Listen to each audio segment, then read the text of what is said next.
आज की इस वीडियो में हम बात करने वाले हैं पॉलिनोमियल्स पर। ठीक है, ये हमारे क्लास 9th का सेकंड चैप्टर है। ठीक है, तो इसके बारे में हम पढ़ने क्या क्या वाले हैं आज। तो सबसे पहले हमारा रहेगा introduction, after that types of polynomial, फिर zeros of polynomial and that factor theorem. ठीक है, इसमें जैसे कि आप अभी 7th हो गया, 8th क्लास हो गई, इन सब में ये सारी चीज़ें पढ़ के आए होंगे, थोड़ी बहुत आपको बेसिक आइडिया होगा। ठीक है, तो फिर वहीं से हम स्टार्ट करते हैं। ठीक है, पॉलिनोमियल को हम समझने से पहले एक छोटा सा टॉपिक है हमारा अलजेब्रिक एक्सप्रेशन। अलजेब्रिक एक्सप्रेशन, ठीक है, इसको हम थोड़ा सा देख लेते हैं। तो अलजेब्रिक एक्सप्रेशन क्या होती है? ठीक है, सारे लोगों को आपको पता ही होगी क्या होता है। ये एक ऐसी एक्सप्रेशन होती है जिसमें हमारे पास वेरिएबल होता है, ठीक है, कांस्टेंट होते हैं, इसके बाद मैथमेटिकल ऑपरेशन यानी कि एडिशन, सब्ट्रैक्शन हो गया, मल्टीप्लिकेशन हो गई, डिवीजन हो गई। ठीक है, ये सारी चीज़ें होती हैं। वेरिएबल सभी को पता होगा क्या होते हैं। वेरिएबल ऐसी क्वांटिटी होती है जिसकी वैल्यू फिक्स ना हो, whose value is not fix, whose value is not fix. ठीक है, जैसे कि यहाँ पर अगर हम एग्जांपल लें तो 4x। ठीक है, 4x की वैल्यू फिक्स क्यों नहीं है? क्योंकि इसकी वैल्यू किस पे डिपेंड करेगी? x पर। अगर हम x की वैल्यू चेंज करेंगे 1 2 3, तो इसी के साथ साथ आपकी 4x की वैल्यू भी चेंज होगी, लाइक 4 8 12 एंड सो ऑन। ठीक है, तो यहाँ पे देख रहे हो आपकी जो 4x है उसकी वैल्यू किस पे डिपेंड कर रही है? x पे। तो इसीलिए हम इसको क्या बोलते हैं? वेरिएबल। ऐसे ही आप कोई भी वेरिएबल बना सकते हो। अगर हम किसी एक नंबर और अल्फ़ाबेट को अगर हम साथ में कंबाइन करके लिखते हैं, ठीक है, और कंबाइन हम किस तरीके से करते हैं? मल्टीप्लिकेशन ऑपरेशन से। ठीक है, तो यहाँ पे देखो जैसे 4 है और x है, इन दोनों को हमने मल्टीप्लाई करके तो लिखा है। ठीक है, तो हमारा वेरिएबल बन गया। ठीक है, ऐसे आप कोई भी वेरिएबल बना सकते हो। अब जरूरी नहीं उसमें सिर्फ एक ही अल्फ़ाबेट हो, आप इसमें 2 भी ले लो, 3 भी ले लो। ठीक है, जैसे कि 3abc ये भी वेरिएबल है, xyz ये भी वेरिएबल है, 2px ये भी वेरिएबल है। ठीक है, तो सारे ऐसे टर्म जो किसी ना किसी पे डिपेंड करेंगे वो वेरिएबल होंगे, या फिर ऐसे बोल दो कि जिनकी क्वांटिटी फिक्स नहीं है, जिनकी वैल्यू फिक्स नहीं है, वो सारे क्या होंगे? आपके वेरिएबल हो जाएंगे। ठीक है, तो उम्मीद करते हैं वेरिएबल समझ में आया होगा। इसके बाद फिर आता है कांस्टेंट। कांस्टेंट का मतलब ही होता है फिक्स। ठीक है, जैसे कि यहाँ पर 7 हो गया, 8 हो गया, 100 हो गया, ये सारे आपके क्या हैं? इन सबको हम किस कैटेगरी में रखते हैं? कांस्टेंट में। क्यों? क्योंकि इनकी वैल्यू फिक्स है। जैसे यहाँ पे 4x था, वो x पे डिपेंड कर रहा था, लेकिन यहाँ पर तो ऐसा कोई सीन ही नहीं है। मतलब 7 8 100 ये तो किसी पर तो डिपेंड नहीं कर रहे ना, तो इनकी वैल्यू फिक्स है। ठीक है, तो अभी अलजेब्रिक एक्सप्रेशन पे फिर से आते हैं। तो ये क्या था कि ऐसी एक्सप्रेशन थी जिसमें वेरिएबल भी हो, कांस्टेंट भी हो और आपका मैथमेटिकल ऑपरेशन भी हो।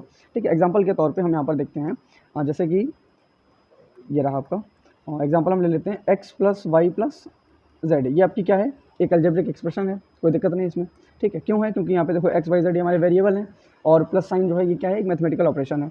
अगर हम दूसरा एग्जांपल लें तो x square plus x y minus 2p plus 8, ये हमारा क्या है? ये भी हमारा अलजेब्रिक एक्सप्रेशन है। क्यों? क्योंकि इसमें क्या है? हमारे पास वेरिएबल्स हैं।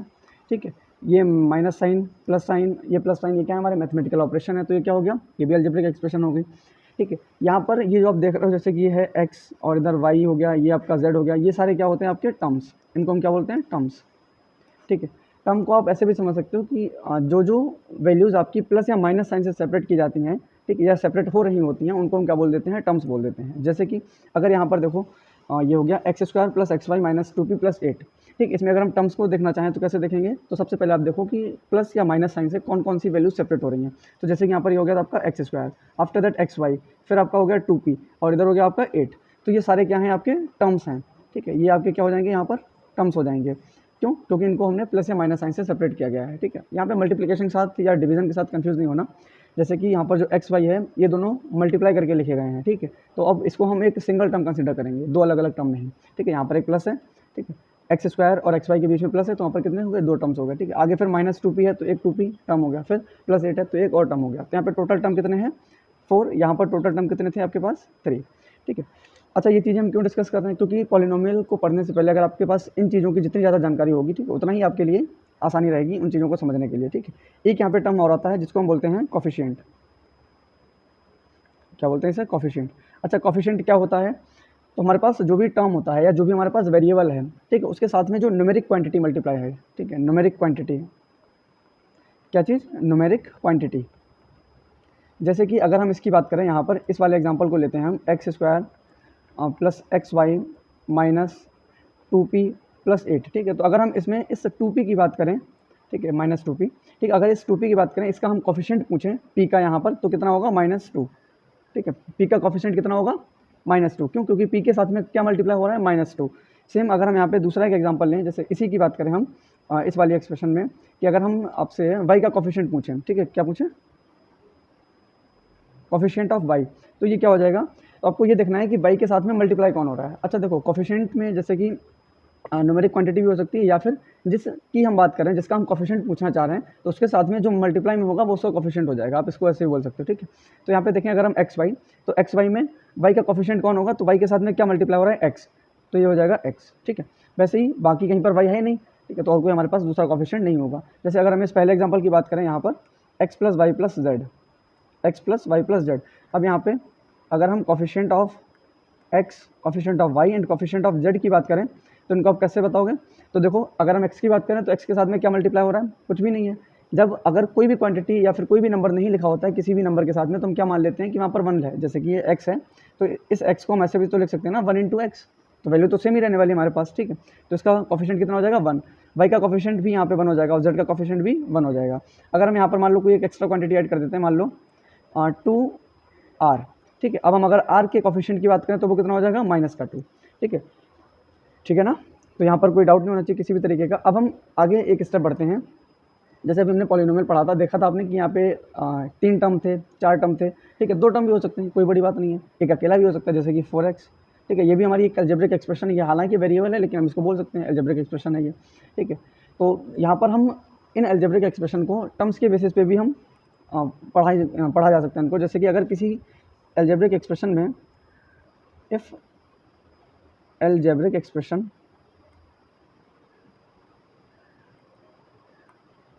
हैज़, ठीक है, तो यहाँ पर ए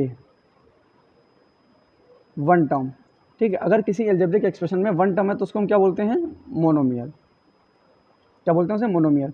अगर उसके पास 2 टर्म्स हैं, 2 टर्म्स, तो उसको हम क्या बोलेंगे, बाइनोमियल। अगर किसी एक्सप्रेशन के पास 3 टर्म्स हैं तो हम उसको क्या बोलेंगे, ट्राइनोमियल। एंड अगर किसी के पास 3 और मोर देन 3 टर्म्स हैं, 3 और मोर देन 3 टर्म्स, तो हम उसको क्या बोलेंगे, पॉलिनोमियल, ठीक है। वैसे अगर हम इसको नाम देना चाहें तो हम इसे क्वाड्रिनोमियल बोल सकते हैं, लेकिन क्यों इतना लोड लेना है, ठीक है। अभी तो आपको 3 टर्म वालों को आप ट्राइनोमियल तभी बोलो, लेकिन कुछ ऐसे आएंगे जहाँ पर आप 2 के बाद ही, मतलब अगर तीसरा टर्म दिख गया तो फिर हम उसको पॉलिनोमियल बोल देंगे, और यही होने वाला भी है यहाँ पर, ठीक है। तो अगर हमारे पास 3 टर्म है तो वो क्या हो जाएगा, पॉलिनोमियल, ठीक है। 3 है या फिर 3 से ज़्यादा है तो हम पॉलिनोमियल की कैटेगरी में उसको डाल देंगे। अब यहीं से हम अपने डिस्कशन को स्टार्ट करते हैं। अब हमारा जो मेन चैप्टर है वो यहाँ से स्टार्ट हो रहा है, पॉलिनोमियल। तो अब अगर हम आपसे अब क्वेश्चन ये पूछें कि पॉलिनोमियल क्या होता है, व्हाट इज़ पॉलिनोमियल, तो हो सकता है आप इस चीज़ को डिफाइन कर पाएँ, लेकिन कुछ अभी भी होंगे जो नहीं डिफाइन कर पाएंगे, ठीक है। तो पॉलिनोमियल क्या होता है, ये एक ऐसी अलजेब्रिक एक्सप्रेशन होती है, ठीक है, जिसमें क्या होता है 2 या 2 से ज़्यादा टर्म्स हमारे पास होते हैं, ठीक है। पॉलिनोमियल क्या होता है, N algebraic expression, N algebraic expression which has 2 और मोर देन 2 टर्म्स, ठीक है। साथ में इसके साथ क्या होगा, एक्सपोनेंट्स, ठीक है। एक्सपोनेंट क्या होता है, power and mathematical operations, and mathematical operations, ठीक है। अब यहाँ पे इसको थोड़ा सा समझने की ज़रूरत है कि पॉलिनोमियल क्या होता है। ये भी एक अलजेब्रिक एक्सप्रेशन ही होती है, ठीक है। इसमें 2 या 2 से ज़्यादा टर्म्स भी होते हैं, ठीक है। साथ ही साथ में क्या होता है, एक्सपोनेंट, एक्सपोनेंट यानी कि पावर, वेरिएबल हमारा जो होता है वो पावर वाला होता है। दूसरा मैथमेटिकल ऑपरेशन, ये तो कॉमन सी बात है, ठीक है, यानी कि हमारे हो गया प्लस हो गया माइनस हो गया, ये सारी चीज़ें तो रहेंगी ही, ठीक है। जैसे कि यहाँ पर हम बात करते हैं x square plus y plus z, तो ये हमारा क्या हो जाएगा, पॉलिनोमियल हो जाएगा, ठीक है। ये भी हम अगर इसको बात करें x plus y plus z, तो ये भी हमारा क्या होगा, पॉलिनोमियल होगा, ठीक है। पॉलिनोमियल में जो इंपॉर्टेंट चीज़ है यानी कि नोट करने लायक वो ये है कि इसका जो पावर होना चाहिए, ठीक है, पावर या फिर, ठीक है, पावर जो है, पावर बोल दो या एक्सपोनेंट बोल दो, ये कैसा होना चाहिए, होल नंबर होना चाहिए। पावर कैसा होना चाहिए, होल नंबर। होल नंबर का मतलब है यानी कि 0 1 2 3, ये सारी चीज़ें इसमें, मतलब ये नंबर केवल एक्सेप्टेबल हैं। अगर यहाँ पर कोई नेगेटिव नंबर आ जाता है या फिर कोई फ्रैक्शनल वैल्यू आ जाती है तो वो एक्सेप्टेबल नहीं होगी। फॉर एग्जांपल अगर हम यहाँ पर आपको एक एग्जांपल दे दें इधर, जैसे कि एक्स की पावर -1 प्लस वाई, ठीक है, तो हमारा पॉलिनोमियल नहीं होगा, ठीक है। क्यों, क्योंकि यहाँ पे जो हमारी पावर है वो कैसी है, नेगेटिव में आ गई है, ठीक है। दूसरी चीज़, क्योंकि आप 9th क्लास में हो तो यहाँ पर आपको क्या पढ़ना है, पॉलिनोमियल इन 1 वेरिएबल, क्या पढ़ना है, पॉलिनोमियल इन 1 वेरिएबल। पॉलिनोमियल इन 1 वेरिएबल का मतलब क्या है कि यहाँ पर जो भी हमारी एक्सप्रेशन होगी उसमें जितने भी टर्म्स होंगे उन सब में हमारा वेरिएबल एक ही होगा, ठीक है। जितने भी टर्म्स होंगे हमारे उन सब में वेरिएबल हमारा क्या होगा, सिर्फ एक होगा। जैसे कि अगर हम x की बात करें तो सारे वेरिएबल हमारे क्या होंगे, x होंगे, ठीक। अगर हम y की बात करें तो सारे वेरिएबल हमारे क्या होंगे, y होंगे। यहाँ पर देखो ये हमारा जो है ये पॉलिनोमियल की कैटेगरी में नहीं आता, ठीक है। यहाँ पर जैसे कि अगर हम इसमें बात करें तो यहाँ पर हमने क्या लिया है, x को लिया है, y को लिया है, यानी कि वेरिएबल हमारे पास 2 आ गए, ठीक है। यहाँ पर हमारे पास 3 वेरिएबल आ गए, ठीक है। यहाँ पर जो हम 9th क्लास में भी पढ़ेंगे इसमें हम क्या पढ़ेंगे, पॉलिनोमियल इन 1 वेरिएबल, यानी कि हर एक जगह पर हमारा जो वेरिएबल होगा वो सिंगल होगा। जैसे कि अगर हम इसके एग्जांपल की बात करें तो x square plus x plus one, ये हमारा क्या है, polynomial in variable, sorry polynomial in one variable, ठीक है। या फिर हम ऐसे भी इसको बोल सकते हैं कि पॉलिनोमियल विद वेरिएबल एक्स, ठीक है। इसको हम क्या बोल सकते हैं, पॉलिनोमियल विद वेरिएबल एक्स, ठीक है। इसके बाद अगर हम दूसरा एग्जांपल लेते हैं कि वाई स्क्वायर प्लस 2y, तो ये हमारा क्या है, पॉलिनोमियल विद वेरिएबल y, ठीक है। अब जरूरी नहीं एक्स वाई जेड ही लो, आप कुछ भी ले लो जो मन कर रहा है, ठीक है। टी ले लो, पी ले लो, क्यू ले लो, कुछ भी लो, लेकिन जितने भी हम वेरिएबल लेंगे वो सारे के सारे हमारे कैसे होने चाहिए, सिंगल वेरिएबल होना चाहिए, यानी कि हर एक टर्म में वही वेरिएबल आना चाहिए। दूसरी चीज़ यहाँ पर क्या है कि जो पावर है आपकी वेरिएबल की वो कैसी होनी चाहिए, होल नंबर होना चाहिए, ठीक है। जैसे कि यहाँ पर अगर हम मान लें, लिख देते हैं जेड की पावर -1 जेड स्क्वायर प्लस 2, ठीक है। तो ये हमारा क्या है, पॉलिनोमियल होगा, नहीं होगा पॉलिनोमियल, क्यों, क्योंकि यहाँ पर z की पावर कितनी है, -1, जो कि एक इंटीजर है ना कि होल नंबर, ठीक है। पॉलिनोमियल किसी भी अलजेब्रिक एक्सप्रेशन के पॉलिनोमियल होने की कंडीशन यही है कि उसका जो पावर है, उसके जो एक्सपोनेंट है, ठीक है, वो कैसा होना चाहिए, एक होल नंबर होना चाहिए, ठीक है। तो ये हमारा क्या होगा, पॉलिनोमियल की कैटेगरी में नहीं आएगा, नॉट अ पॉलिनोमियल, ठीक है, पॉलिनोमियल। अब ऐसे ही और एग्जांपल हम ले लेते हैं यहाँ पर, जैसे कि अगर हम इसकी बात करें कि x square plus 1/2x plus 8, ठीक है। अच्छा, यहाँ पे हम कुछ एग्जांपल लिख रहे हैं, फिर हम बात करेंगे कि कौन सा पॉलिनोमियल है, कौन सा नहीं है, ठीक है। दूसरे की अगर हम बात करें तो ये हो जाएगा आपका z की पावर 1/2 माइनस 8z, ठीक है। तीसरा हम बात कर लेते हैं p square plus root p plus 8, ठीक है। चौथा अगर हम बात कर लें यहाँ पर तो ये आपका आ जाएगा y square plus root 8y plus 19, ठीक है। अब अगर हम इनमें कैटेगराइज करना चाहें कि कौन सा पॉलिनोमियल है, कौन सा पॉलिनोमियल नहीं है, तो हम किस तरीके से इसको कैटेगराइज करेंगे। तो सबसे पहले जो हमारी बेसिक कंडीशन है उसमें हम ये चेक करेंगे कि क्या हमारी पावर होल नंबर है या फिर होल नंबर के अलावा और भी कोई नंबर है।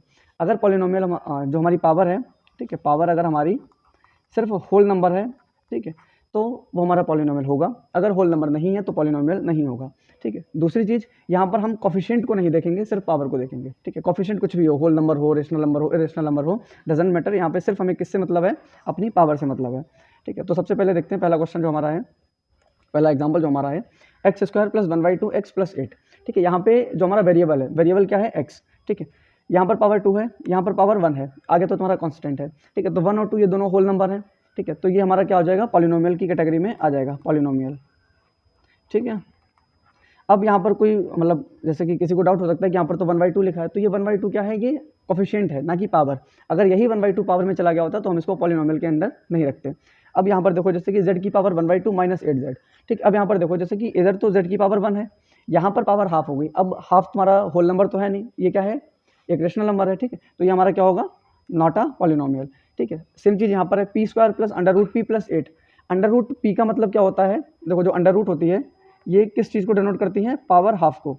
जहाँ पर भी अंडर रूट होगा आप ये समझ जाना कि उस टर्म की पावर जो है या फिर उस क्वांटिटी की या फिर जो भी वैल्यू है उसकी पावर जो है वो हाफ के इक्वल है, ठीक है। तो यहाँ पे रूट पी है, तो रूट पी का मतलब क्या है, पी की पावर 1/2, तो यहाँ पर भी हमारी फ्रैक्शनल पावर आ गई है, तो अब ये भी हमारा पॉलिनोमियल नहीं होगा।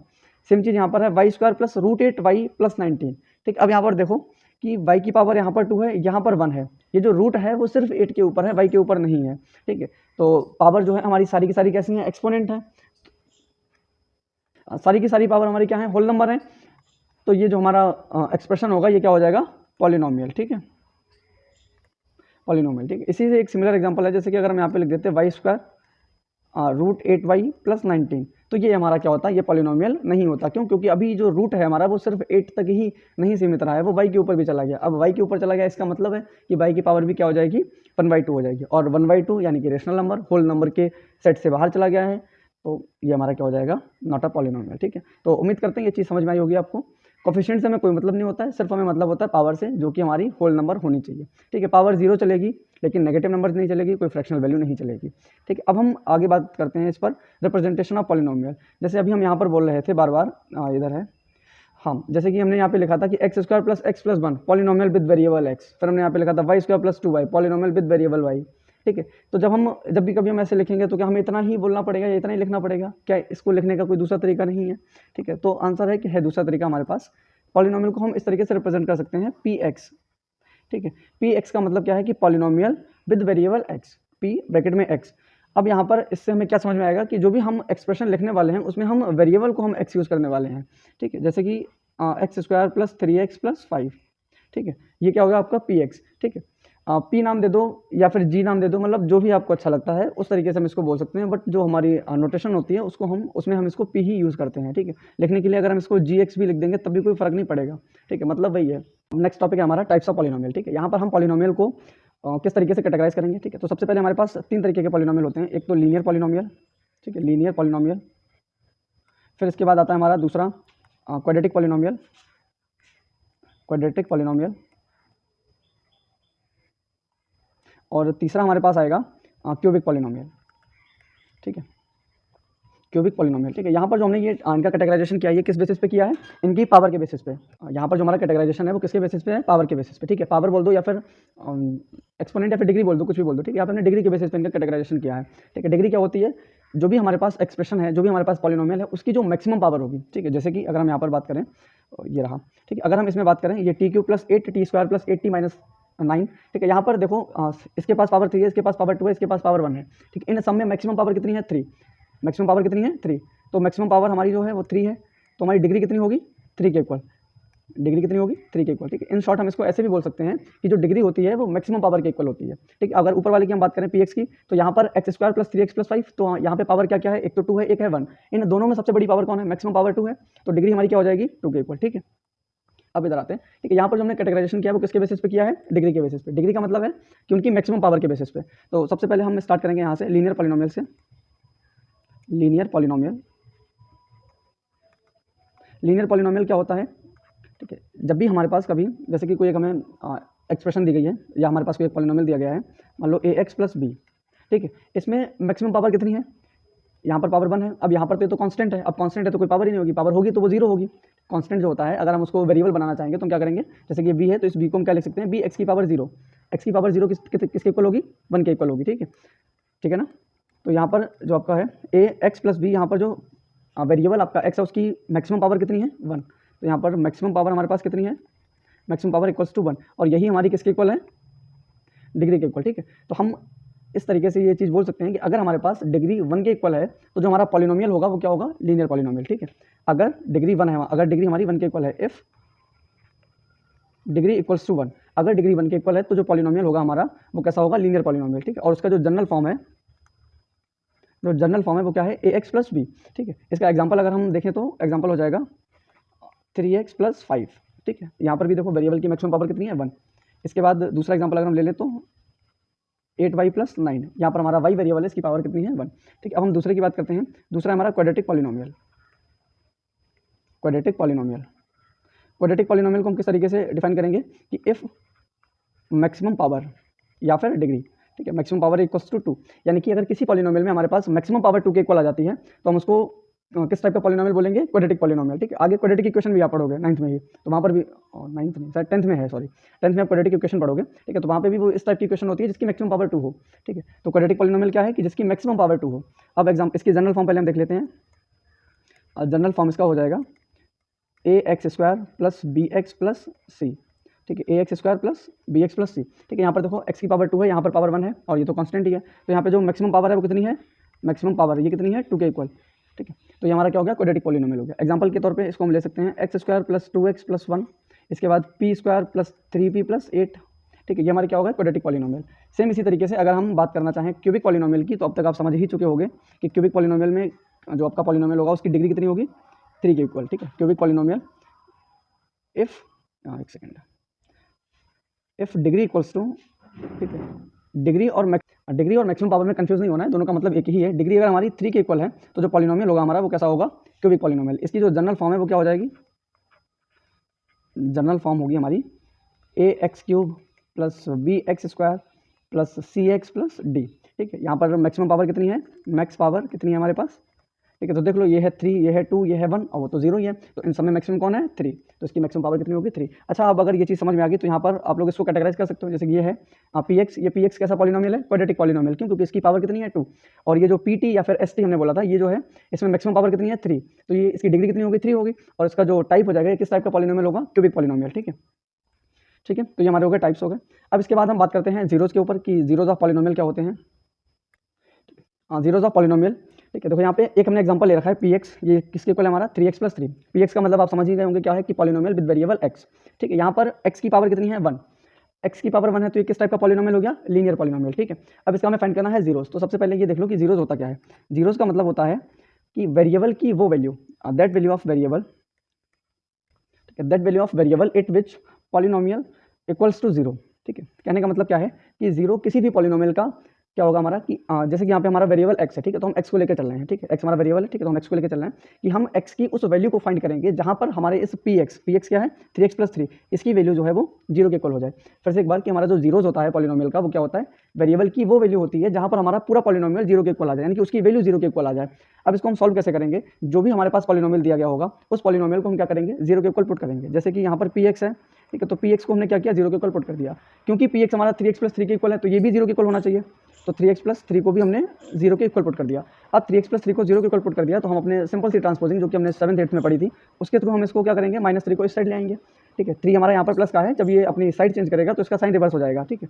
अब यहाँ पर 3x इसके इक्वल है 3 के इक्वल, तो x की वैल्यू कितनी हो जाएगी -3/3 जो कि -1 के इक्वल हो जाएगी, ठीक है। यानी कि हमारा x किसके इक्वल आया है -1। अच्छा, x हमारा इस क्वेश्चन में क्या था, वेरिएबल था, x वेरिएबल था कि नहीं था, ठीक है। तो यहाँ पे इस वेरिएबल की वैल्यू कितनी आई है -1। अब इस -1 पे ये पॉलिनोमियल हमारा 0 हो गया। इसका मतलब क्या है कि x = -1 जो है ये हमारे पॉलिनोमियल px का 0 है, ठीक है। तो इसको हम किस तरीके से नोट करेंगे, इसको हम नोट करेंगे x = -1 is a 0 of px, ठीक है। इसको हम 0 क्यों बोल रहे हैं x = -1 को, क्योंकि जब हमने पॉलिनोमियल को 0 के इक्वल पुट किया था, ठीक है, फिर हमने इसको सॉल्व करना शुरू किया तो हमारे पास x की जो वैल्यू आई है अगर उस वैल्यू को फिर से हम अपने पॉलिनोमियल में रखेंगे तो पूरा पॉलिनोमियल हमारा 0 के इक्वल आ जाएगा। क्यों आ जाएगा, क्योंकि हमने उसको 0 मान के ही सॉल्व किया था, ठीक है ना।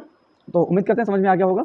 अब इसी से रिलेटेड एक हम एग्जाम्पल और लेंगे, ठीक है। अभी एक क्वाड्रेटिक का लेंगे, लीनियर वाला तो काफ़ी सिंपल है, ठीक है। क्वाड्रेटिक के लिए हम एक एग्जाम्पल लेते हैं यहाँ पर, जैसे कि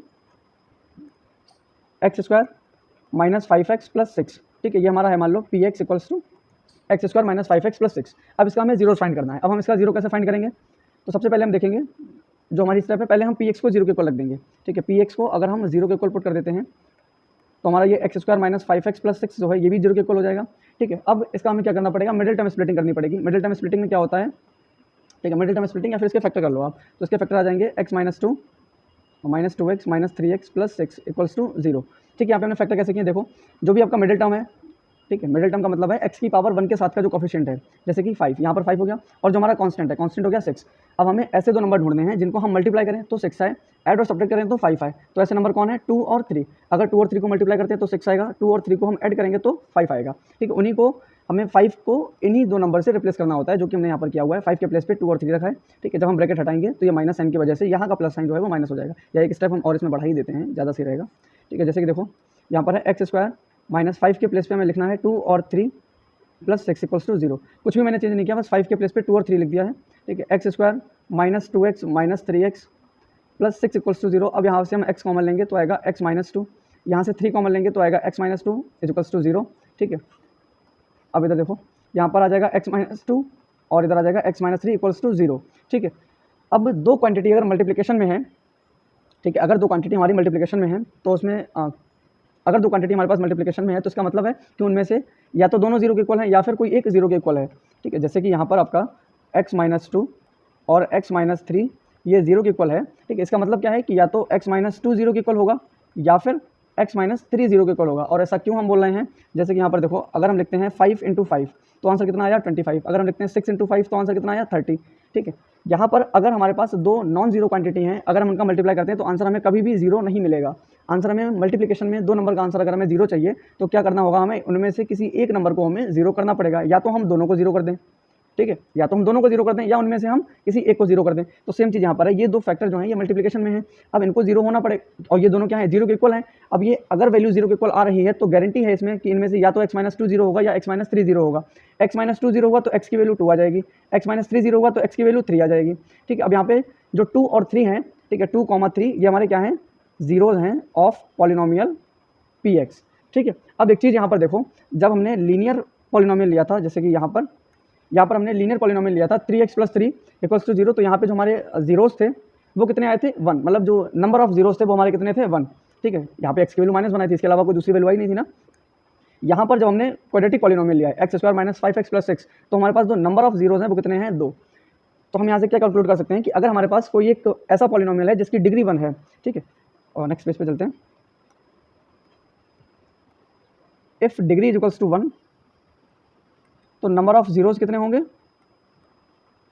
1। अगर डिग्री हमारी कितनी है, 2, तो नंबर ऑफ जीरोज कितने हैं, 2। हम ये चीज़ बोल सकते हैं यहाँ से कि degree is equals to number of zeros, ठीक है। यहाँ पे देखो कंफ्यूज नहीं होना, हमने बोला नंबर ऑफ जीरोज, ठीक है। नंबर ऑफ जीरोज का मतलब क्या होगा कि कितने जीरोज आएंगे। जैसे कि हमारा जो क्वाड्रेटिक था यहाँ पर, ये क्वाड्रेटिक पॉलिनोमियल था, तो इसके कितने जीरोज आए थे, मतलब x की 2 वैल्यू आई थी ना, जहाँ पे पॉलिनोमियल 0 हो जाएगा, तो ये 2 और 3। तो यहाँ से अगर हम कोई पॉलिनोमियल देख रहे हैं, अगर हम उसकी डिग्री पता चल गई, तो हम ये प्रेडिक्ट कर सकते हैं कि इसके कितने जीरोज होंगे, उनकी वैल्यू हम नहीं निकाल पाएंगे। वैल्यू कैसे निकालेंगे, जब हम उनको उस एक्सप्रेशन को हम अगर 0 के इक्वल रख देंगे, 0 को इक्वल रखने के बाद फिर हम उसको फैक्टराइज करेंगे, फिर उसकी वैल्यू हम फाइंड कर लेंगे, ठीक है। तो आज की वीडियो में बस इतना ही। Okay, thank you.